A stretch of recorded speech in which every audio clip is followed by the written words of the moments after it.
Hello and welcome to the NewsRamp Science Podcast. I'm your host, Max Newsman, ready to guide you through today's most important stories. NewsRamp.com brings you curated business news from top sources, keeping you informed and ahead of the curve. A quick note before we start. This podcast is created using AI and AI voices, but all the news stories are real, and you can find the complete articles on NewsRamp.com. It's Monday morning, November 3rd, 2025, and we've got an exciting lineup of science news waiting for you. So whether you're driving, taking a break, or winding down for the day, let's get right into it. Our first story today is GeoVax announces relocation of corporate headquarters and laboratory operations to support accelerated growth and pipeline advancement. GeoVax Labs, Inc.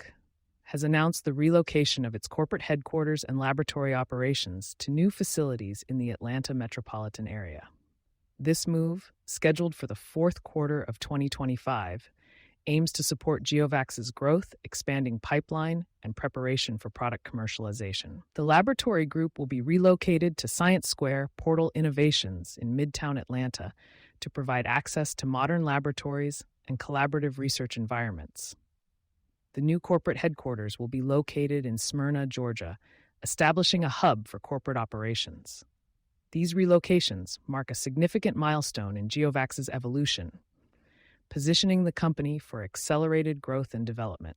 GeoVax's focus on long-term growth, scientific advancement, and future commercialization opportunities is underscored by these strategic moves. quick CPR from lay rescuers can nearly double survival for children after cardiac arrest. Initiating CPR within the first 5 minutes after cardiac arrest can nearly double the chances of survival for children, according to preliminary research analyzing data for more than 10,000 children from a U.S. registry of out-of-hospital cardiac arrests. The study found that the time window to initiate successful CPR in children may be half that of adults, 5 minutes versus 10 minutes. Lead study author Mohammed Abdel Jawad emphasized the critical importance of bystanders initiating CPR quickly after cardiac arrest, particularly for children.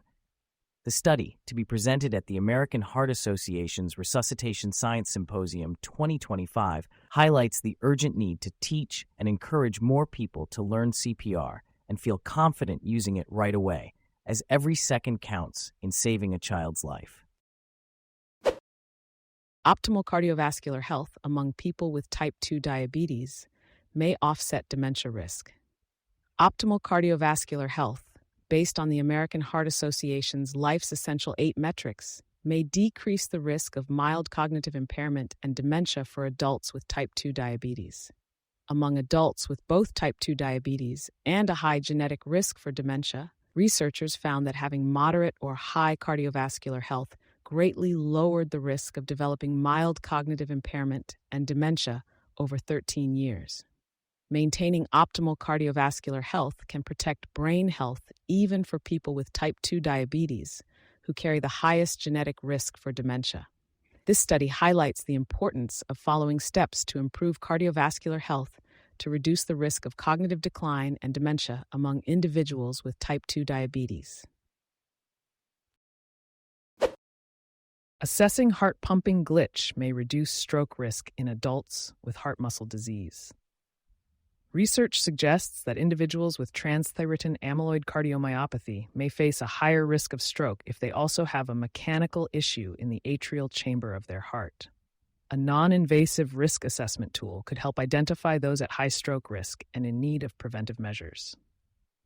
The study, to be presented at the American Heart Association's Scientific Sessions 2025, highlights the importance of assessing atrial dysfunction in predicting stroke risk in this condition. The findings indicate that atrial contraction may be as crucial as heart rhythm in determining risk. The study analyzed data from over 2,300 adults with transthyretin amyloid cardiomyopathy, revealing that those with poor atrial contraction were more likely to experience a stroke or atrial fibrillation. This research aims to provide evidence for individualized decisions and preventive strategies to reduce the risk of cerebrovascular events. Healthy lifestyle, combined with newer diabetes medications, lowered cardiovascular risk. A study of over 63,000 military veterans with type 2 diabetes found that combining at least 6 healthy lifestyle habits with GLP-1RA medications lowered the risk of serious cardiovascular events by 50%. Researchers noted that lifestyle changes are crucial in managing type 2 diabetes, and combining them with medication can further improve heart health. The study, to be presented at the American Heart Association's Scientific Sessions 2025, highlights the importance of adopting healthy habits to reduce the risk of heart-related issues in individuals with type 2 diabetes. Long-term use of melatonin supplements to support sleep may have negative health effects. Long-term use of melatonin supplements, often used to promote sleep and address insomnia, was associated with a higher risk of heart failure diagnosis, heart failure hospitalization, and death from any cause in chronic insomnia. Melatonin, a hormone naturally produced in the body, is chemically identical to synthetic versions used to treat sleep issues.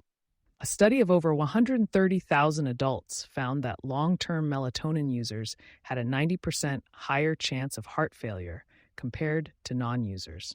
The study raises safety concerns about melatonin's cardiovascular effects and suggests more research is needed to assess its safety. Melatonin supplements are widely available over the counter, but the study highlights the importance of caution and proper indication when using them for sleep aid. Low-dose aspirin linked to lower cardiovascular event risk for adults with type 2 diabetes. Adults with type 2 diabetes and at moderate or high risk of cardiovascular disease who took low-dose aspirin were less likely to experience a serious cardiovascular event, including a heart attack, stroke, or death, than peers who did not take aspirin. Any low-dose aspirin use was associated with significantly lower risk of having a heart attack or stroke compared to no low-dose aspirin use, with greater benefit observed among those individuals who took it the most often. Low-dose aspirin use was associated with similarly lower risks of a cardiovascular event for people with T2D, no matter their blood sugar levels, though this reduction was more substantial in individuals who had lower HbA1c levels, indicating their T2D was better controlled.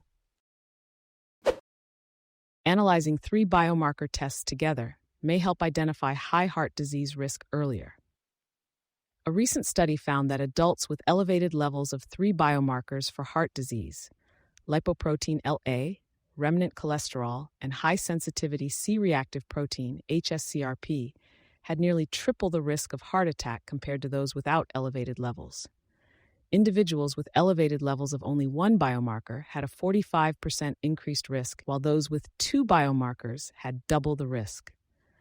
Combining these results may help healthcare professionals identify high-risk individuals earlier and begin personalized prevention strategies. The study, presented at the American Heart Association's Scientific Sessions 2025, analyzed data from over 300,000 participants and emphasized the importance of early detection and tailored care to reduce heart attack risk. An AI tool detected structural heart disease in adults using a smartwatch. An artificial intelligence tool detected structural heart problems using a single-lead ECG captured by the electrical heart sensor on the back and digital crown of a smartwatch. The AI algorithm accurately identified structural heart diseases such as weakened pumping ability, damaged valves, or thickened heart muscle in a group of 600 adults. Smartwatches paired with an AI tool could help make screening for structural heart disease easier and more accessible to everyone. The AI algorithm was tested using more than 266,000 ECG recordings from over 110,000 adults and maintained high performance in detecting structural heart disease in a real-world setting. The findings were presented at the American Heart Association's Scientific Sessions 2025 in New Orleans. Exposure to more artificial light at night may raise heart disease risk. Higher levels of exposure to artificial light at night were linked to increased stress-related activity in the brain, inflamed arteries, and a higher risk of heart disease, according to a small study of adults in Boston. Nighttime light pollution appeared to affect heart health, making it an environmental factor that could be changed to help reduce heart disease in communities with higher levels of nighttime light. The study, to be presented at the American Heart Association's Scientific Sessions 2025, found that every standard deviation increase in light exposure was associated with about 35% and 22% increased risk of heart disease over 5 and 10-year follow-up periods, respectively. Researchers suggest reducing unnecessary outdoor lighting and limiting indoor nighttime light exposure to improve heart health. IonQ, quantum progress meets market reality. IonQ Inc. is set to report third-quarter results, with analysts predicting revenue of around $27 million and full-year guidance between $82 million and $100 million. The company recently received a $1 billion investment from Susquehanna International Group, boosting its cash reserves to $1.68 billion. IonQ's rapid progress in quantum hardware and networking has led to a 110% increase in shares this year, valued at $20.7 billion. Acquisitions of Oxford Ionics and LightSync have reshaped its technology trajectory, targeting 800 logical qubits by 2027. Partnerships with ID Quantique and Capella Space expand IonQ's reach into secure communications and satellite-based entanglement. The company's expanding software stack, collaborations with industry giants like AstraZeneca and Amazon Web Services, and its defensible moat in the quantum computing space position IonQ for success. However, execution risk remains high, with the challenge of commercializing fault-tolerant quantum systems before 2030. IonQ's transition from research prototype to commercial platform could redefine computing, but investors must weigh the current valuation against future potential. Thank you for joining us today. That's it for this episode of the NewsRamp Science Podcast. As a reminder, NewsRamp curates news from leading newswires like Newsworthy.ai, 24/7pressrelease.com, NewsDirect.com, and BlockchainWire.io. We encourage you to visit newsramp.com to read all of today's news.